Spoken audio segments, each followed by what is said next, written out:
Okay, we're going to begin tonight with a very interesting,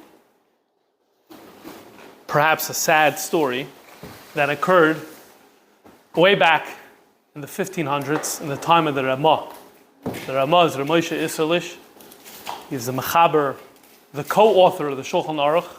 He passed away in the 1570s, and he didn't live a very long life. But for the last 20 years of his life around, he was a dayan and a rav in a very chashuva Jewish city and community. This is Cracow. And at the time, he took a stand on a particular issue. A certain story happened, and he issued a psak. And as we're going to see, there was a major controversy that erupted as a result of this. And it really is going to open an interesting window historically into how things worked. But in addition, it's going to open a discussion about dinim d'Rabbanan that we have in Judaism, because that's a subject in this week's parsha. We have in this week's parsha the famous pasuk of Lo Sasur, that a person should not deviate from the teachings and from the rulings of the Chachamim. And so this story and this tshuva, this question and this answer, is going to be an opportunity to discuss the contours, the nature, the limitations of this Isser. Now, it happens to be the Rama is a great storyteller. And the reason I know that is because he wrote in his tshuva the whole story. And so rather than me summarizing it, we'll actually read it together and we'll see how it develops. So this is in Shal Sachuvas Harama Simin Kuf Chof Hey, where he writes as follows. V'eshma acharai kol rash gadol. So a general note about rabbinic writing. It is very normal in this period, before this and after, to use as many melitzos as possible when you're writing a tshuva, which means using phrases and language that's not your own writing, but that is borrowed from Tanakh and that's borrowed from Chazal. And it was almost like an author would go into writing a tshuva saying, let me see if I could write 50, 60, 70% of this paragraph that's borrowing biblical phraseology, but using it in a completely different context. And that's what's happening here as well. I heard a big tumult, meaning everyone's talking about me. People are saying, the Jewish community, everyone is chirping. They're saying, Habitu acharei Moshe. Look after what Moshe, his name was Moshe Islish. Look what Moshe did. Look what the rabbi did. The Maisa Anas al Yadi Mekarev, in the incident that occurred not too long ago, and everyone is chirping, everyone is talking, everyone say, did you hear what Moshe Islish did? So let me tell you the story that happened. Ish haya ba'aretz, there was a man, the Tama Kesef Mimenu, and he went bankrupt. V'shidech bita gdoila leben zuga haroila. He had a single daughter. This daughter was a mature, halachically mature, meaning she was older than 12 and a half. She was a gdoila. And he made a shidduch for his daughter. And during the engagement period, asher arach hazman ad knisasa lechupa, and it was a long time between the engagement and the marriage. At the time, it was not uncommon for an engagement period to last multiple years, especially if the engagement happened when the children were very young. So here she's older already, but still, it's a long time. And what happens during the engagement period? Halach ha'av lo'ilama, the father died. V'nishara habas shchula v'galmuda. This daughter is left completely forlorn. Ein la ava ein. She has no father or mother, which means her mother probably had died earlier. She was already a Yesoima from her mother earlier. Now she's a Yesoima from the father as well. And what happened was that her relatives, who usually in this type of situation step up, they backed away. And they didn't take care of her. Except for one relative, her uncle, from her mother's side, who took her in, and he was the closest relative who was there to help. Okay, so obviously a very sad situation. And now the day of the marriage is approaching. Remember, when you made an engagement, you also wrote in the engagement when the wedding is going to be. So now that day is coming. Now it became the time to prepare the food and to prepare all the other needs for the chuppah. There was no dowry that was in sight.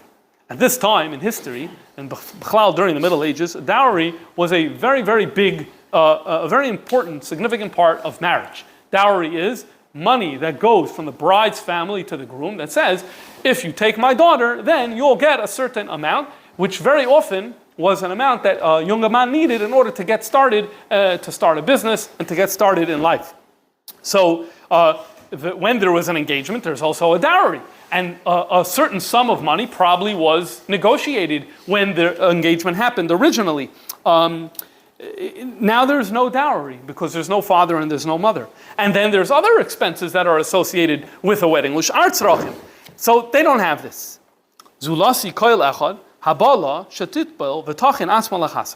Nevertheless, someone, and it doesn't say who, there was one person who told her, by the way, don't worry, go to the mikveh, prepare for your wedding, everything is going to be all right.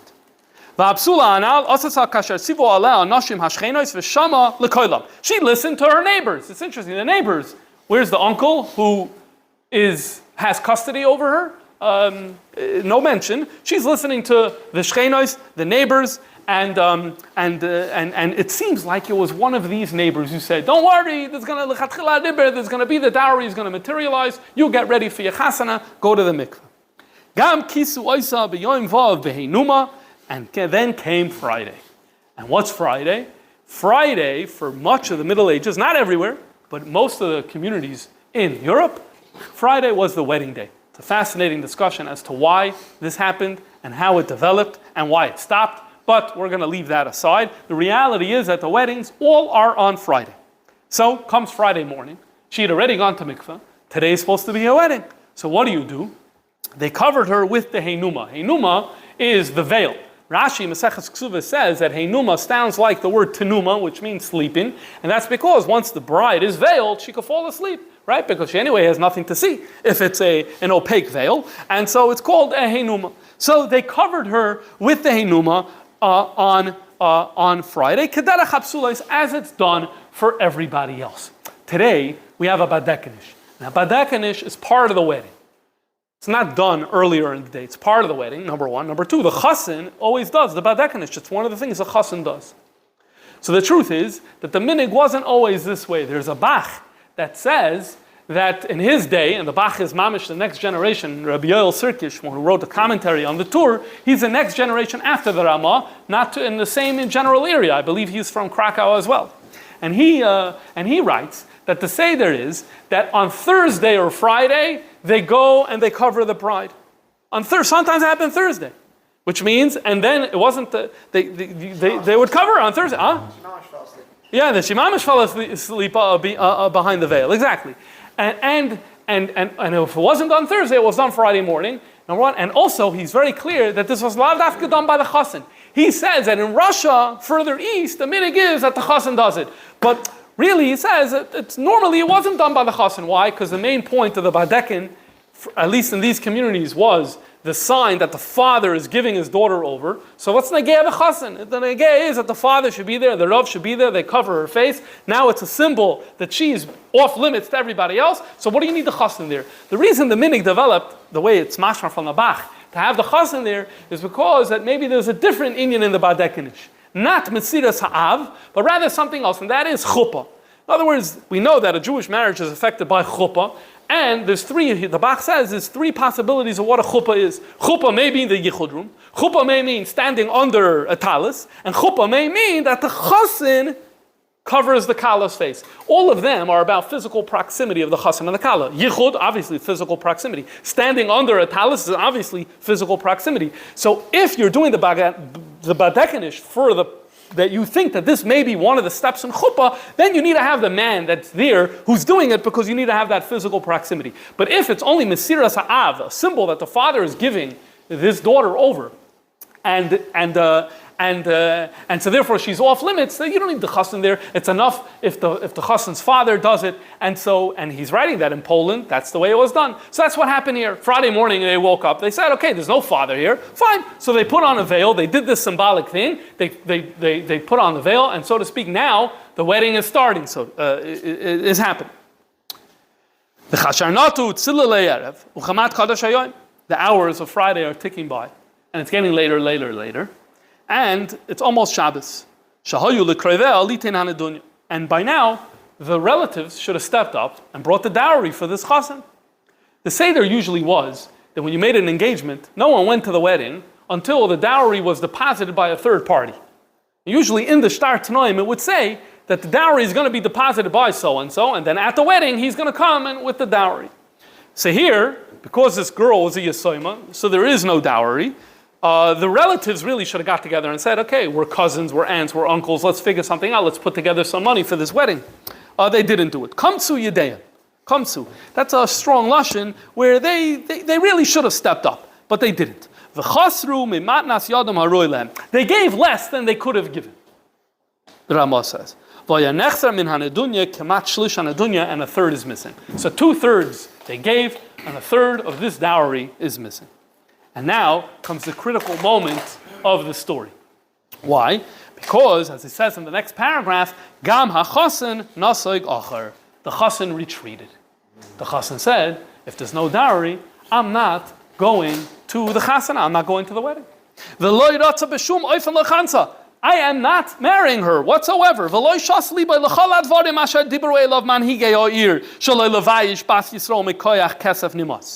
He didn't listen to any of the words that the leaders of the community tried conveying to him that he shouldn't embarrass a Jewish girl for money. Now, so in other words, when you read this tshuva, what was the communal reaction to a chassan who says, I'm not going to this wedding? Yes, there's a shidduch, and yes, I agreed to it, and all of that, but I'm not going to this wedding without a dowry. So how did the community say, oh yeah, that's cool, that makes sense? Or were they horrified? So we see that they're horrified. They're saying, how could this be? The leaders step in. They say, we need to intervene over here. They talk to, how dare you treat a girl like this because of money? However, he doesn't want to hear. This is what he's refusing.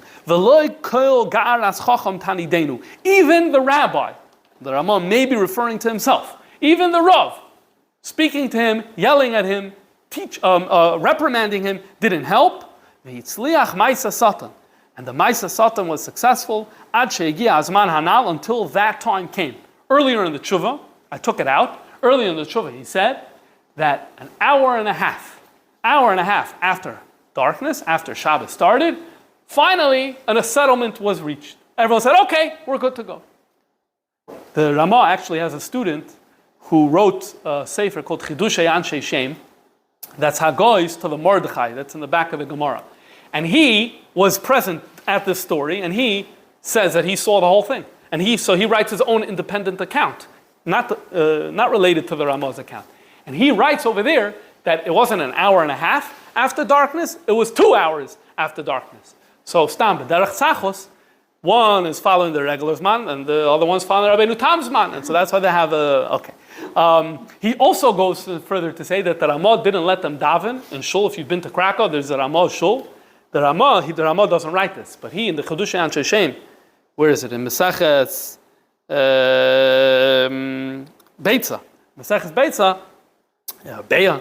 He says that the Rama didn't let them daven Ma'ariv and shul until this thing was settled. So really, the whole community is basically being held hostage by this story. Okay, this is a power that Rabbanim used to have that obviously today they no longer have. Anyway, so at this point, Shehishvu Atzman, they came to an agreement. We don't know what this agreement was. Was it that the family said, okay, we're going to give the money? Or was it that the chassan agreed to go for a little less? Was it some negotiation in between? Maybe they promised him some trip to Hawaii. We don't know. They came to an agreement. And he said he is ready to go to the chuppah. And now the Rav faces a shaila.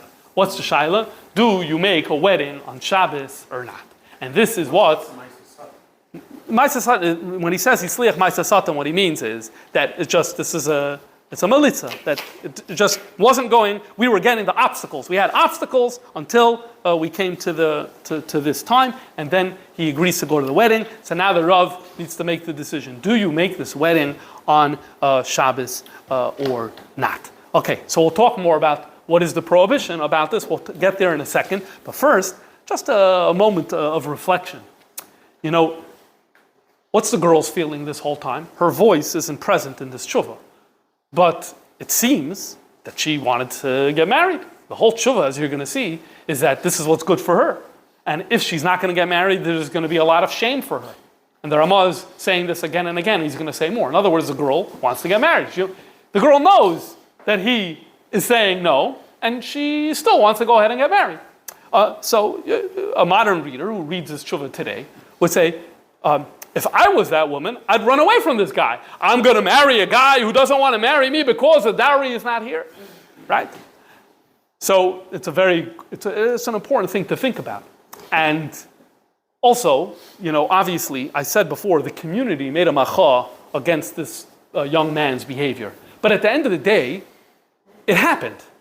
And if it happened, that grew out of a certain context. Even wrong behavior that's extreme grows out of a certain climate that allows it to happen. It could be he took it too far. So let's talk for a moment about what this climate is that had two things. Number one, that led to a boy going to an extreme saying, I'm not going to the wedding without dowry, number one. And number two, that the girl seems very happy to marry this man nonetheless. And the explanation, this is very obvious things when we study a little bit history, but we're able to see this in Shas and Poskim as well. You know, marriage is a combination of multiple things. Obviously, there's companionship, and obviously there's love, and obviously there's about building a family. But there are other things as well. There's safety, there's security, there's economic stability, there's social implications. There's a whole host of factors that are involved in a marriage. And the truth is that in every generation, one of these is more pronounced than others. I think it's fair to say that today, love and companionship is very much at the front and center of what marriage is. And some of the other things, although they're definitely there, they're not as pronounced. And so therefore, much of the dating scene and experience revolves around compatibility. Like, are we compatible for each other? And you're having those types of conversations, right? It wasn't always that way. It wasn't always that way. I'm not trying to paint a dark picture of what marriage was, because it was not dark. And love was always present. And Jewish sources from the beginning, throughout the generations, always talk about, I actually just saw today, Kada Kemach from Rabbeinu Bechaya, but it supports a little bit what I'm saying. Because he's trying to give a mashal for different types of love. And he says, for example, there's a love that we have for brothers, and then there's a love of parents and children, and there's a spousal love. Like, that's third on the list. Today, I think most people would put it first on the list or second on the list. There it came third on the list. The idea of safety, the idea of security, the idea of financial stability, the idea of the economics was much more pronounced during the Middle Ages in marriage than it is today. Not to the exclusion of other factors, but it definitely was highlighted more. And we know from a lot of different places that no dowry, no marriage. What do you mean? I went to the best seminary and I have all the best things and I'm very capable and all the words that we use for shidduchim and all those things. No dowry, no marriage. We see a lot of sources for that. Why? Because this was a main factor that men entered marriage and that women also. Women would enter marriage because now I know I have someone who's taking care of me, I'm going to be safe and secure, and he's going to work and provide for the family, etc. That was a main factor. And men as well, I'm going to have seed money to get me started. And this is, again, every time and place, there's some variation, and it's not to the exclusion of the other factors within marriage, but it's definitely a very safe statement to make. That in the Ramaz period, in Cracow, in the 16th century, the economics of marriage was much more pronounced than the other elements of it. And so therefore, yeah, it's still extreme behavior and wrongful behavior, but it's within that climate that you can have an extremist who comes along and says, by the way, I'm not going to the wedding without a dowry. And ubazeh yuvan, why a woman may still say, although that's On a companionship level, that's like a major red flag, right? But on an economic stability type of level, not so much, especially for someone who's a Yesima who doesn't have a support system, as you're seeing now. So it's just something, you can go all night about this, and there are many different passages from Chazal that I think are explained, that become a little clearer once you have this type of background, and I just wanted to throw that in here so we're understanding the context of the historical context of this tshuva. Back to our main point. What's our main point? Our main point is that Rama now is decision time, because it's an hour and a half into Shabbos, and there's an Isser to make a wedding on Shabbos. What's the nature of this Isser?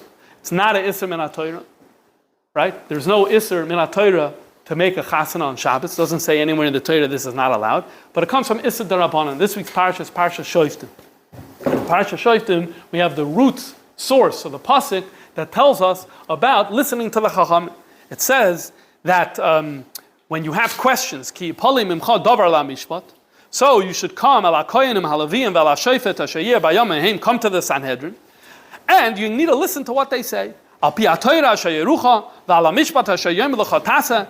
Based their teachings you need to follow. Lo yisasem min hadavar ashayigidulcha, and do not stray from what they say, right or to left. Now, although the Pshuta Shomaker context about this is when you have a shaila, you don't know, should you do this or should you do that? So then you're going to go to the Sanhedrin, they're going to tell you. That's the way the Torah phrases this mitzvah. But it's already understood in Torah Shabbal Peh, and the Mefarshim make this clear, that really it's a broad command that we should listen to the things that the Chachamim tell us. Whether, even if you don't have a question, if they came to you and they said, this is something that we need to be doing, then that's something that we need to be following, as well. And it is the Chachamim who told us that we're not allowed to make a wedding on Shabbos. So let's have a look at this Mishnah in Maseches Beah, where it discusses the Yesod of this Isser.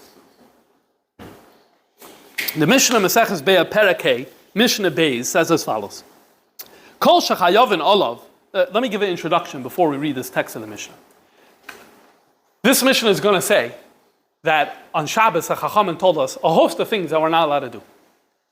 So what it does is it tells us that in that list you can really divide it into three categories.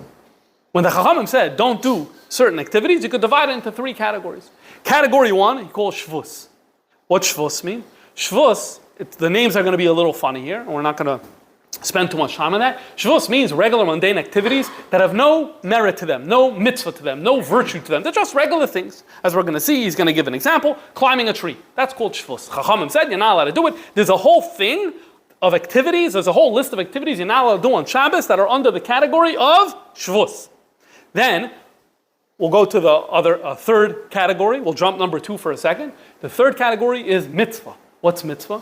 Mitzvah is that although this activity is a mitzvah, still the Chachamim said you're not allowed to do it on Shabbos. What's the example of this? The example of this is to make something hektish. Making something hektish is a mitzvah.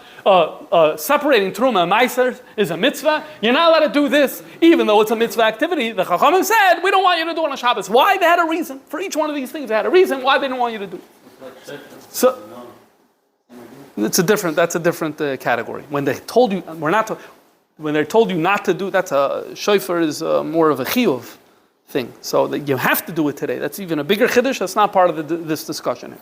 Not part of the category of the mitzvah. No, because it's even more than a mitzvah. That's a chiyuv. There's no chiyuv to make hektish on the first day of Pesach. There's no chiyuv. There's no chiyuv to make hektish on Rosh Hashanah. That's even further. Let's leave shofar and lulav. Let's leave that out of the equation. So again, we have so far 2 categories. One category is shvus, going up on a tree. There's nothing holy about that. Chachamim said we don't want you to do it on Shabbos. We're afraid it's going to lead to Isser. Then you have mitzvah, very, very nice activities to do, like a hektish and separating trumas and maisris, and Chachamim told us they don't want us doing that either on Shabbos. Then you have a middle category, and confusingly, the Mishnah calls it reshus. And this category of reshus is a middle category. It's mitzvah-like. Now, that's not how we usually use the word reshus, and so yes, it is a little confounding and it's a little difficult, but stick to it. Reshus means it's in the middle. It's a shtickle mitzvah leh. That's what we'll call it. It's a mitzvah leh. It's a shtickle mitzvah. What's the example? Well, one example is doing a din Torah, and another example is to be mekadosh a woman. Okay, so this is what the Mishnah is saying. And it says these three categories, there's three categories, there's a long list for each one of these, 5 or 6 in each list. And it says, if you're not allowed to do it Shabbos, you're not allowed to do it Yom Tov. Maseches Be'ah is talking about Yom Tov, so that's what it's saying. Kol shachayovin olav, which you should translate as, all the things you're not allowed to do, that fall into the category of Shvus, that fall into the category of Mishum Rishus, that fall into the category of Mishum Mitzvah B'Shabbos. So all these three categories, Chayav and Olav B'Yom Tov, you're not allowed to do it on Yom Tov. And now he proceeds to give examples. We'll go through some of the examples. Ve'eluhem Mishum Shvus. These are the ones in the first category, the mundane stuff. Lo oilim be'ilan, you're not allowed to climb a tree. V'lo metapchin, you're not allowed to clap. V'lo mesapkin, this mesapkin is pounding on the thigh. V'lo meraktin, we're not allowed to dance. Okay, yeah. We see clapping on Shabbos today. Medina de Gemara, it's Asr. We'll come back to it later. So these are things that are not allowed. These are some examples. Here's that middle category, the mitzvah leh, that mini mitzvah, the semi-mitzvah category. Loidonin, you're not allowed to do a beis din, din Torah on Shabbos or Yom Tov, mekachin, and we're not allowed to do kiddushay isha. Here we see no kiddushin on Shabbos, no kiddushin on Yom Tov. Ve'elei mishum mitzvah. Here's the higher category where it's a mitzvah. Loi makdishin, we're not allowed to make hektish. Loi makbi and trumas u'maiseres, and we don't separate trumas u'maiser. Okay, so now you see, the Torah tells us we need to listen to what the Chachamim say, and we have over here an Isser that's clear in the Mishnah. You're not allowed to do kiddushin on Shabbos. What did the Rama do? Look at number 4. V'shaloi levayesh bas Yisrael haguna, not to shame a proper, an upright, a good Jewish girl. Kamti v'sadarti hakedushim bezman hanal. I stood up, I gathered the courage, and I was Mesadar Kedushin then, an hour and a half into Shabbos. V'hinei ba'asher malinam alai. People are complaining. They're like, here, what the Rav did, he went against Shulchan Aruch. So basi lahasir tzlonas, and I'm writing this tshuva, simin kof chav hey, in Shut Rama, in order to answer, how is this allowed? There's a clear Mishnah that tells us this is not allowed. How is this allowed? There are 3 avenues in the tshuva that the Rama writes, 3 avenues for heter of why he felt it was okay. So, in order to understand these 3 avenues, we need to go further into the sources. The Gemara in Maseches Be'ah discusses this Mishnah, and the Gemara asks the following question: V'loi mekachin, you're not allowed to do kiddushin on Shabbos or Yom Tov? Frek the Gemara, look at this question. V'ha mitzvah ka'avid. This is a mitzvah. What's the question? So look at Rashi here. Rashi says, what's pshat on the questions? Shenois te'isha lifreis lirbois. Marriage is for children. So what's the question? Va'amaika kari le'reshus. Why is it put in the middle category? It should have been put in the third category. In other words, what Rashi's saying over here is, I have no question about the psak din. I only have a question about categorization. And that is, you said there's 3 categories: mundane, real mitzvah, semi-mitzvah. Why did you say that the Rabbanan said no marriage on Shabbos and Yom Tov, and you put it in the mitzvah leh, in the mini mitzvah? You should have put it in the third category of the full-fledged mitzvah. Why? Pru is not a full-fledged mitzvah. The way Rashi's understanding the shaila is, hold on a second, let's do all the shittas. Why are you calling it a reshus? It's only a question of designation. It's only a question of name calling. And for the Gemara, lo tzricha. You know why it's put in the middle category? The Isla Ishol Banim. This is a man who's already married, and he has a wife, and he has children. So Rashi says, V'sulay mifkad kulei. So there's no real mitzvah. But it's a mitzvah leh. It's still a shtickle mitzvah.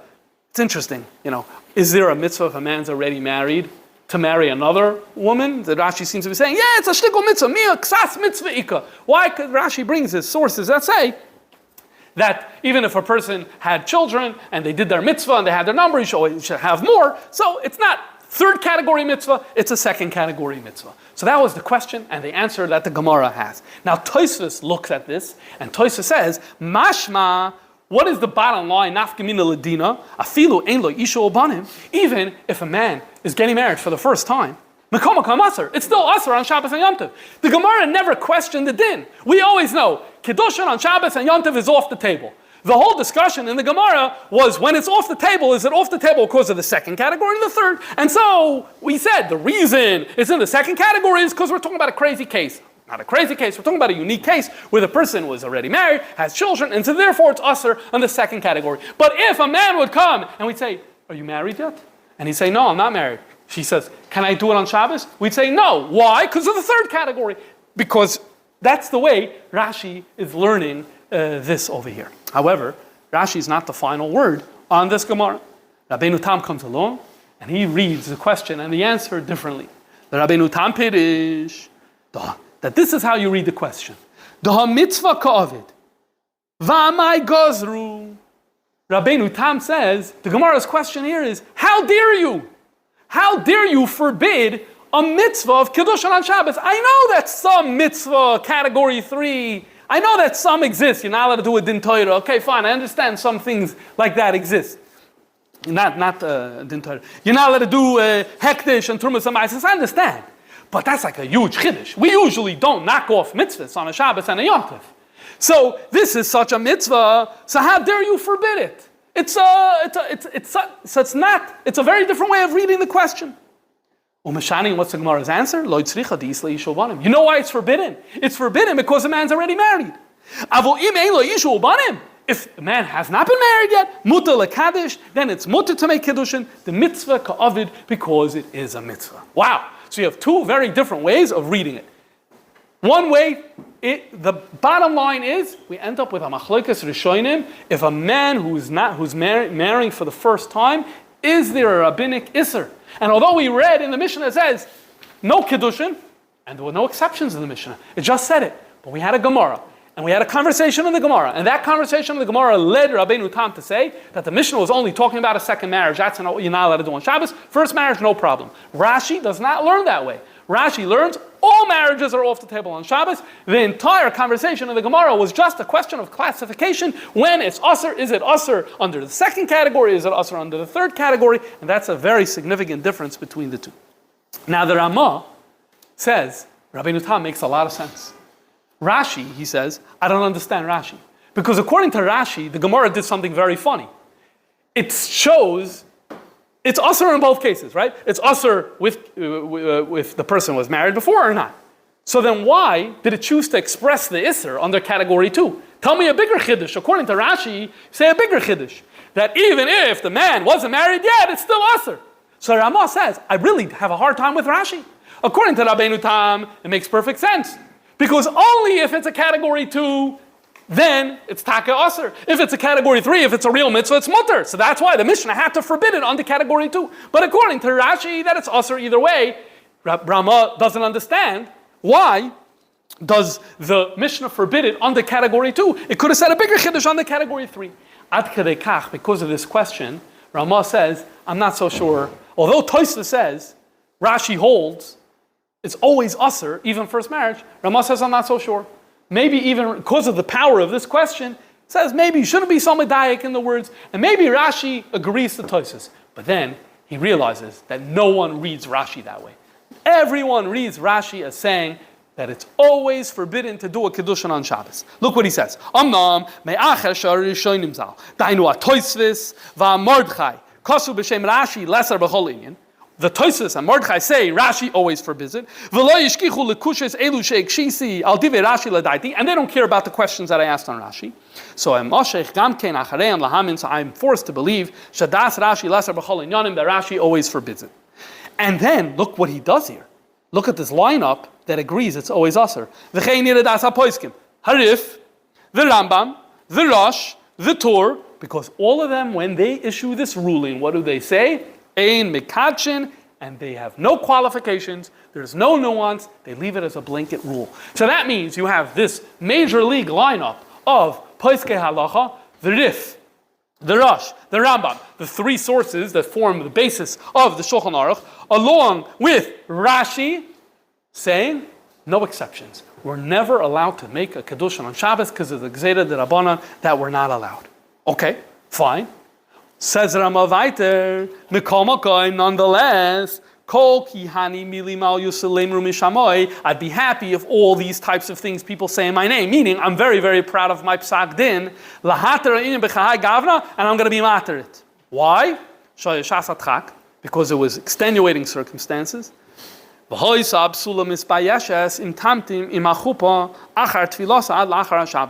girl would have been shamed if she would have had to wait for her wedding, though having already gone to mikveh, if she would have to wait for after Shabbos. So in other words, what's he getting at?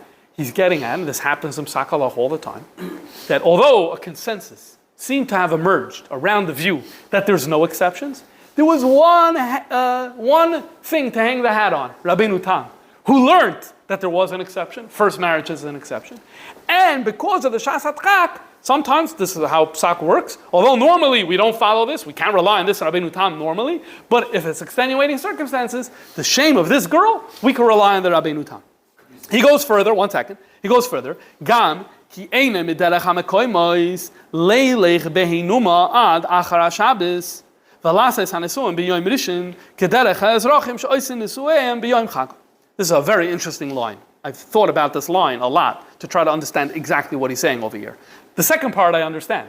This girl's going to have her wedding on Sunday? Are you crazy? Only the non-Jews have their weddings on Sunday, which is Yom Chagam. That's the Christian holiday. For a Jewish girl to have her wedding on Sunday, you know how embarrassing such a thing would be? It's a very, very interesting insight into how Jews felt about Sunday. And by the way, there's letters of the Rebbe. There's at least 2 letters in the Igros Kodesh where the Rebbe writes that he wishes that weddings were befedish done, befedish not on Sunday. At one point, the Rebbe expressed himself saying that it's a gzeira shein reiv hatzibur yochel lamed, but that people can't withstand this nisayon. But basically, by deferring special events to Sunday, you're giving a chshivus to a Christian day. The Rebbe then added, okay, the limud zchus is that today it's such a secular day that is emptied of any religious content that maybe it's not so terrible. That's a limud zchus. But you see that this idea of using Dafka Sunday. One second, using Dafka Sunday is but the Rebbe was saying this, but you see, but the Rama was like, an average Jewish girl will be horrified on getting married on Sunday. Fine, that's the second thing he says in the statement. But the first thing he says, it's not the derech for the woman to wear her veil until after Shabbos. Hello, take it off. Take it off. What's the big deal? So it seems that taking off a veil was a no-no. You don't take off a veil. Now remember, the Bach said that sometimes they put it on Thursday night. So what happened? It wasn't just symbolic that they put it on Thursday night and then the woman took it off. It seems, I guess, I don't know, I'm looking around. It seems that she then wore it. It's like the wedding started. You don't take it off. And you'll see from later in the tshuva, there's an implication, taking off the veil means the wedding's not happening. So he writes, it's not normal for a girl to sit there with her veil from Friday till Sunday and get married on a Christian holiday. I don't know, a little more research is needed over here to figure out exactly, when I'm reading this, I'm like, just take it off. But it seems like that was upgefragt. And therefore he fears us,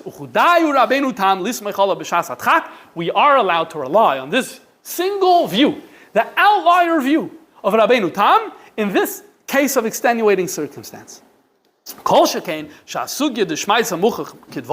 Definitely considering the fact that, remember, the Rama thinks that the Gemara makes a lot more sense, the Mishnah of the Gemara makes a lot more sense if you follow Rabbeinu Tam, because remember, if you follow the typical understanding of Rashi, he had his major question before. There isn't an extenuating circumstance that's more extreme than this. Why? She's not a child. She's mature. She's an adolescent, right? We can assume. So, in other words, shame matters more to her. And she's a Yisayma. That makes it even more pressing. All her life, this would have been a shame for her. This is a very interesting line of insight. The fact that she's going to be different. In other words, people don't want to be different, right? So much about weddings is all about sameness, about doing what everyone else does and living, emulating the Jones. So that she's going to have a different wedding? No, this is going to be too much. Then he goes further and says, Milvad, in addition. So one reason why it's Shas HaTchak is because of the girl's shame. What's the second reason? We're worried the shidduch is going to fall apart. Because of all the fighting. Ad, he writes, indeed, they wanted to take the veil off because of the fighting. What? You're not giving the money if you don't give it right now. Well, let's take off the veil. We're going to take... In other words, taking off the veil was symbolic of this shidduch is over. And so you have another reason why Shas HaTchak. One is shame. Two, we don't want a bittul of a shidduch. And he quotes the Gemara, the peace between a husband and wife is so great that we're mavatar on a number of things in halacha in order to bring peace Most famously, the God's name is erased in order to bring Shalom Bein Ish Li'ishtoi. Now he realizes that they're not Ish Li'ishtoi yet. They're only engaged. So he says, Va'afilu eina ela mishudachet elav, although they're only engaged, still yesh lahakol mikayach zeh, he still thinks that Shalom Bein Ish Li'ishtoi has weight here, has force here, even before marriage, because of the fact that they're engaged, because there's already a linkage that exists between them. And because of that linkage, just like we do everything possible to bring a marriage together, so too, we use the same energy to bring a shidduch together, that's already, because there is a connection. And he brings earlier Mekaydes about the nature of this link in the case of a shidduch. This Adkan is the first avenue of heter that he provides. His first avenue of heter is that although everyone says it's a no-no, we have one Rabbeinu Tam who tells us that we can learn the Gemara in a way that first marriage is not a no-no, and this is his first avenue for heter. Okay, let's go weiter. The Rama gives a second reason why he's going to be mater over here. And this really is going to be an opportunity to raise a limitation, so to speak, on the concept of Issa D'Rabbanan. And that is, the Gemara in Brachis says as follows. Amar Rav Yehuda Amar Rav, Hamoitzi Kalayim beBigdoi, if a person finds that he has Kalayim on his clothes, Poishtan Afilu B'Shuk, he needs to strip off that garment even if he's in public. My taima, there's a pasuk in Mishle that says, Ein Chachma, Ve'ein Tvuna, Ve'ein Eitza, 3 expressions. There's nothing that goes l'neged Hashem. Nothing goes against God. Nothing goes against God. Your wisdom, I don't care about your wisdom, your dignity, I don't care about any of that. If you have kalayim on, it's an isser, you get that off. It's shameful, too bad. I have an opposing teaching. Tashma, Gadol Kavod Abriyos, we have the concept of human dignity. That is so powerful that it even pushes away a lois hasei shebetoira. V'amai, how does that make sense? Didn't you just tell me, ein chachma, ein tfuna, ein eitzel l'neged Hashem, when this is a mitzvah in the Torah, so yikav adin es ha'ar, it overcomes everything? So how could you tell me that it's kavod abriyos is going to overcome it? Tirgamar Rav Bar Shaba Kamed Rav Kana. So you have Rav Bar Shaba who says that this teaching that says that kavod abriyos pushes off lois hasei in the Torah, it's pushing off the lav of lois saser, the one that we referenced earlier, the one that says that we need to listen to the chacham. Now what happens is, the Gemara describes that achichu alei, they laughed at this answer. Why did they laugh? Because lav de lois saser de'araisa. Why should it be treated any different? Why should it be treated in kilayim? It's the same Torah, it's the same din in the Torah. The way Rashi explains what's happening here is, they thought he meant that a person doesn't know, is this food, is it kosher, is it treif? He doesn't know. So what are you supposed to do? You come to the Rav. The Rav tells you. You have the din of lois saser. Sometimes the Rav tells you, midiraisa, this is treif. I'm telling you. Why? Because I know the Yud Gimel Midrash Atar and Drashas Pem, or I remember what my teacher taught me. I know halacha l'Moshe Messinai. Midiraisa, this is treif. So you need to listen to the Rav because of lois saser. So they're laughing at him. They're like, You're saying it pushes off a lois saser in those cases when the Rav tells you what the din d'oraisa is? That makes absolutely no sense. So therefore, Rav Kana said, calm down. Gavar Rabba Amar Milsa, he's a great man. He said something, don't laugh at him. Don't laugh at him. Why? Because kol mili derabanan asmechino alav de lois saser. We're not talking, this is a controversial Gemara. There's a Rambam and a Ramban that debate the meaning of this Gemara. If we have time, maybe we'll come back to it. I'm just going to read it the way Rashi tells us to read it and the way the Rambam tells us to read it, which is suffices for our purposes. There are different types of din in the Rabbana. Or let me say it differently. Lois saser can mean multiple things. As I said before, the din is chayiv. The din is pater. Why? Halacha Moshe Messina. We heard it from Moshe, passed down through the generations. So lois saser, you need to listen to that. That's one oifen. Then there's another lois saser. The din is chayiv, the din is pater. Why? Because we derived it from a kal v'chomer. We derived it from a gzeira shava. That's another type of lois saser. In both of these, the Chachamim are basically telling us what the Torah, what God is saying. They're telling us what God either gave to Moshe orally, or what God hid in the text and gave us the principles by which we derive what the dinim are. That's one category. But then there's another category. When the Chachamim come along and they say, don't do Kiddushin on Shabbos, when they say, don't climb a tree on Shabbos, this is not halacha Moshe Messina. It's not passed down from Moshe. And the Chachamim here didn't derive it from a kal v'chomer or a gzeira shava or any of the Yud Gimel Midrash Torah. They said, we think it's a bad idea because we think it's going to lead to something negative. So the Gemara is saying that category is also linked to Lo Yisasar. And it's that category that gets pushed off by Kavod Abrius. Why? The Lashon is Mushon Kvaydei Shar Rabbanan. The rabbis themselves said, we're making a din that Muksa on Shabbos. Well, we said, and now you need to listen, because Lo Yisasar also means that. Lo Yisasar also means you need to listen to our takanas. Well, guess what? We're saying that you don't need to keep this takana if it's a case of Kavod Abrius. This is how the Rambam learns this particular text. Rashi over here brings two examples of famous Gemaras where we see that Kavod Abrius pushes off a din derabanan. Example number one is if one uses for the restroom, they need to use for to clean themselves, they need to use some sort of substance like stones. So then, although stones is muksan Shabbos, it's mutter. It's mutter to the Chachamim said, Kavod Abrius, a person shouldn't walk around in that terrible state.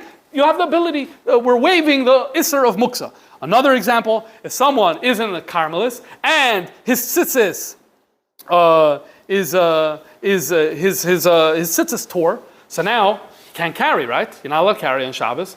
And so what are you going to do? So you're going to just take it off and leave it on the ground? It's a Carmelis. So Isser of carrying here is only the Rabbanon. So the Chachamim said, you know what? We're going to allow you to wear this cloak. Talus, remember, it's not a talus katan. It's a full cloak. So you don't have to feel like you're being embarrassed by walking semi-naked in the street. These are two examples that are clear Gemaras. It's not the first category of when the Chachamim tell you Allah L'Moshe Sinai. That's din deraisa. You have to listen. It's not the category when they tell you one of the Yud Gimel Pidei Shatar and the Dresh Shafam. Again, here there's no monkey business. You got to listen. When it comes to those things that are the rabbis' ideas that are not rooted in Torah, so although it is part of Lo Yisasar as well, at least L'Shittas Rambam is part of Lo Yisasar as well, nonetheless the Chachamim themselves said there's a carved out exception in cases of Kavod HaBrius. Now this opens up a big topic. So, because all of a sudden, I could look at any Isser D'Rabbanan, and I can say, well, this gets in the way of life to some degree. And so I think that my Kavod HaBrius means that I shouldn't keep this particular, I'll give you an example. Yichud. Some Yichud is D'Oraisa. Some Yichud is D'Rabbanan. So imagine someone say, oh, it's like uncomfortable. I'm going to say I can't be in the same room with you, so it's like uncomfortable, so it's like Kavod HaBrius, right? Now, obviously, that doesn't make any sense. The Chachamim knew that it was uncomfortable, and the Chachamim said, this is what we want you to do. So this is why, gets an area of where, this is where the role of a Rav really steps up, and it really becomes relevant. And that is, what type of Kavod HaBrius is indeed strong enough to push away a din d'Rabbanan? When do we say it, and when do we not say it? And you can have a whole topic, a fascinating discussion about it. We have a few examples. We already have two examples that Rashi gave us. And another discussion is how much indignity does there need to be? So like the Alter Rebbe has a discussion in Hilchis Eruvin where he says, the din is, Tchumen, if you go outside your Tchum, you're not allowed to walk on Shabbos. If you pass your Tchum, you're not allowed to walk on Shabbos. This is a din d'Rabbanan. The Alter Rebbe says, so what if you need for the restroom and you're with other people? So what are you going to do? So minadin, you have to stick within the same dalaramis. So Alter Rebbe says, the Kavod HaBrius, you're allowed to go in order to make Asher Yotzar, you're allowed to move to a private place. But then he says that's only if a person needs to defecate. If a person needs to urinate, he thinks that it's not such an indignity to do it in public because, that's just the way he's describing it. So in other words, it becomes a serious discussion when no, and we're not going to obviously cover the full scope of it, but it is a principle. It is a principle that Kavod Lo Yisasar, the Isser of Lo Yisasar, does hit a roadblock when it gets in the way of Kavod HaBrius, at least potentially. And therefore the Rama brings this as the second reason. His first reason was Av Rabbeinu Tam.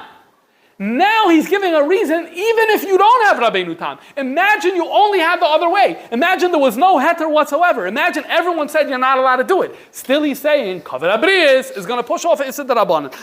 Look what he says. V'gado Kavod HaBrius, shadeicha loisasei de loisasar mikol advarim asher yerucha b'davar hazeh she'enei el Isser D'Rabbanan. And here he says, what is Isser D'Rabbanan? He quotes from the Gemara. There's a Bavli and there's a Yerushalmi. The Bavli says the reason you're not allowed to do Kiddushin, we didn't discuss it yet. Why did the Chachamim say no Kiddushin on Shabbos? The Bavli says, we're afraid you're going to write. Why? Because writing is often part of the ceremony. For example, the Ksuba. So, therefore the Chachamim, or you're going to document the Kiddushin. First of all, Kiddushin itself could happen through a shtar. So you could write it, right? Or, even if it happened through Kesef, you want to write down that it happened. So there's writing of Al Shem Yichtav. The Yerushalmi gives a different reason. The Yerushalmi says, what's the Lashon of the Mishnah? Ha'isha Niknis. That's a Lashon Kinyan. We don't do buying and selling on Shabbos and Yom Tov. This has the language of buying and selling. It looks like buying and selling, and therefore the Chacham said you don't do it. Fine. So you have different reasons. End of the day, what do you have? Kavod Abrius is going to push it off. And then he gives another example. Another example where in the realm of marriage law, there's a din d'Rabbanan that we pushed away for Kavod Abrius. What's the example? We may have touched on this earlier in the year. There's a din in Maseches Kedushin, Daf Mem Aleph, that says that a father is not allowed to be Mekadosh his daughter when she's under 12 and a half. You have to wait, when she's under 12. You have to wait for her to become 12, and she'll say, Ploini ani roitza. This is a din. Ktana, you're not allowed. Mina Torah, father could be Mekadosh his daughter when she's a Ktana. The Chachamim said, don't do it. The Pashas, they felt these marriages weren't going to work out well when the girl's getting married at a very young age. Okay? Then you have Tosfos right there on the page. And Tosfos says, V'achshav, however now, our minig is that we are doing weddings, even for our daughters that are Ktanas. So Tosfos says, you know what the reason is? It says very simple. We spoke before about how large the dowry played in a marriage, right? It says Tosfos, if a father has a dowry now for his daughter and she's 9 years old, and he's like, I can make a shidduch right now because I have this dowry, but I'm not going to. Why? Because she's 9. Okay, 3 years from now, that money is gone. Why? Because of Galus. He writes, HaGalus misgaber aleinu. Galus is getting more difficult. Instability. Jews get expelled from place to place. Sometimes they would cancel the debts. Who knows what's going to happen? And so therefore, the girl's not going to be able to get married. So yeah, there's Issa d'Rabbanan, but at the end of the day, Kavod Abrius, this girl should be able to get married. And so therefore, although Tosfos doesn't use that lashon, the Rama seems to be learning that pshat in the Tosfos. And he says, so here you see another example. Yes, it's Issa d'Rabbanan, but we're going to push off the Issa d'Rabbanan for Kavod Abrius. That is the second of three reasons. Let's go quickly to the end because we're running against time. The father would be Mekadosh the daughter at a young age. He would put the dowry in the third person's rishus at that time? I don't know. Okay, now there's a third. There's a third thing that the Rama says as well. What does he say? We mentioned before that one of the things that you're not allowed to do in the first category is clapping and dancing on Shabbos. Says Tosfos, in Maseches Be'ad Daf Lamed Amud Aleph, Umiu ledidan shari. We hold that it's mutter to dance and to clap on Shabbos. Why? The dafke be meyan. Dafke in the days of the Tanoim, Shoyu Biki, and Lasses Clay Shear, when they used to know how to make musical instruments, Shaykh Lamigzar. Because what's the Gzeira? The Gzeira was, if you're going to be clapping and dancing, so they're going to say, come on, let's whip out a guitar. Oh, we don't have a guitar. Okay, so let's put something together quickly. So the fear was, you're going to put together an instrument. That's Issa d'Oraisa. Avalididan, us, ain't no Biki and Lasses Clay Shear. We don't know. This is what Tosfos is saying. Us Jews in the Middle Ages, in France, Germany, we don't know how to make instruments. That's not happening. So v'lo shaykh lemigzar. You can't make this gzeira. And so therefore, this is what Tosfos says. Now this opens up a whole other discussion. Oh really? You want to have this conversation? You really want to have this conversation? Of that thing that the Rabbanan were concerned about isn't relevant today? This really does open a whole other conversation. So the emes is that Radvaz is machalik. And he says as follows. The Radvaz in Hilchos Mamrim says that it depends. When the Chachamim gave you a Gzeira and they baked the rationale into the text of the Gzeira, so then the rationale controls the Gzeira. And when the rationale no longer applies, we have the right to come along and say it's no longer relevant today. If, however, the Chachamim just gave you a Gzeira and you later came and you figured out, or you think you figured out what the reason is, then we can't play this game. This is the difference that he says. Okay? In Toli Takanosim Behedye, Mishum Dvar Ploini, if they said clearly that it's for a certain reason, in this batal adavarun is batal takana. The takana automatically goes off. So it could be that's what Tosfos means over here.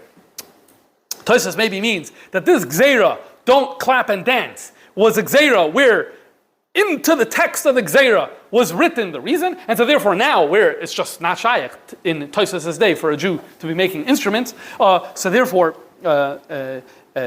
instrument making may have been part of guilds, which Jews weren't allowed to be in, but that's another story. So therefore, he thinks that it's mutter. The emes is that Rebbe invoked this numerous occasions. Why? Because one of the points that Rebbe would often talk about is people would say, I come from the Misnagdisha families, I come from the Gra, and he said, I'll learn Chassidus. And he said, you're not allowed to associate with Chassidim, so therefore I don't associate with Chassidim. The Rebbe addresses many occasions. Tafshin Yud Beis, even in the later years. And the Rebbe, at least on 4 separate occasions, invoked this Radvaz, invoked this din. Yes, thank God, the Rebbe says, Bashkacha Pratis, that when the Gra and other Rabbanim made a cherem against Chassidim, they didn't just say it's Stam, they said the reason. What's the reason? They said, because these people don't keep halacha, and if you follow their ways, you're not going to be frum. That's what they wrote. And it's baked in to the actual text of their cherem. So therefore, now that we see 200 years later, that who puts on 2 pairs of tefillin? We do. Who has beards? We do. So therefore, automatically it means that the Gzeiras is Batal Me'elav. The Rebbe uses this on multiple occasions. So it's a real thing out there in halacha. Nevertheless, it's interesting that it didn't go, this particular heter of Tosfos to dance and clap on Shabbos didn't go over so well. What do I mean it didn't go over so well? The Alter Rebbe, the Rama brings it in Shulchan Aruch.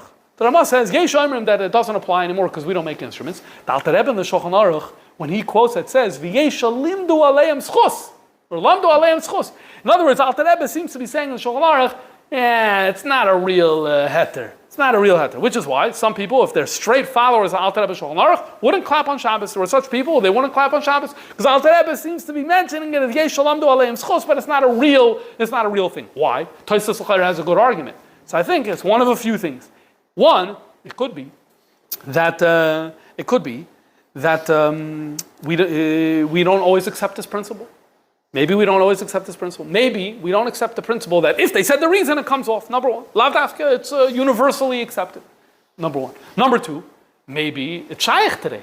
Maybe we live in a society where we could make instruments. It could happen that it is. Maybe in Tosfos' day it was upgefrex. That could be another reason why this heter wasn't so nisgabel. A third thing is, this I don't have such clarity on, we need to understand what does it mean.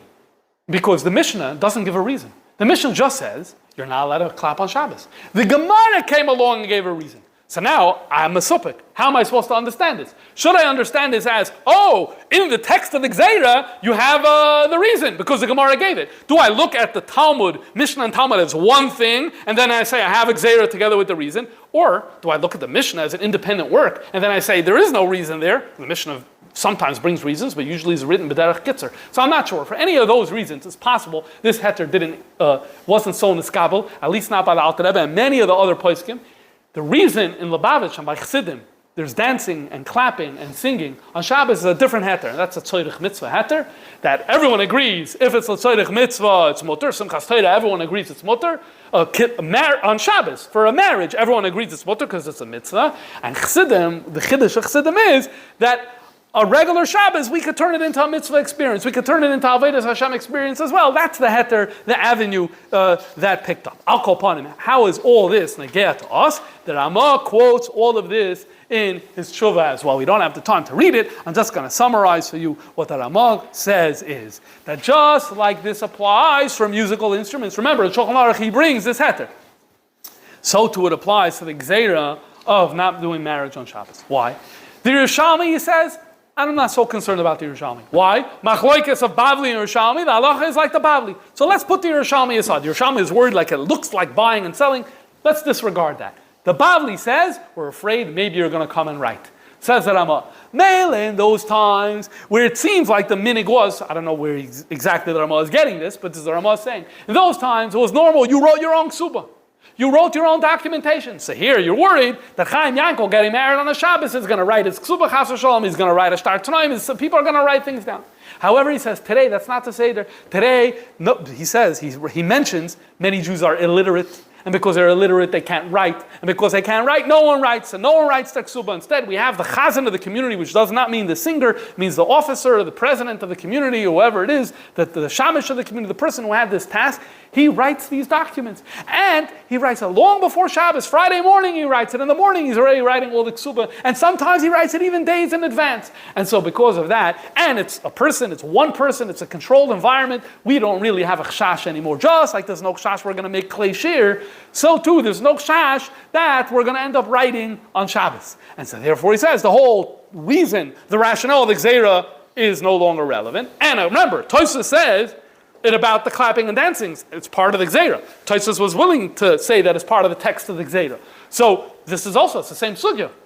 So this too is part of the text of the Gzeira, and so therefore the Gzeira no longer applies. And so now all of a sudden, even without Kavod Abrius, theoretically, you can say, no problem. You can go ahead and make a marriage on Shabbos. This is the third heter that he said. In summary, heter number 1 was, I have Rabbeinu Tam, and because of extenuating circumstances, I'll go against all the other poskim relying just on Rabbeinu Tam.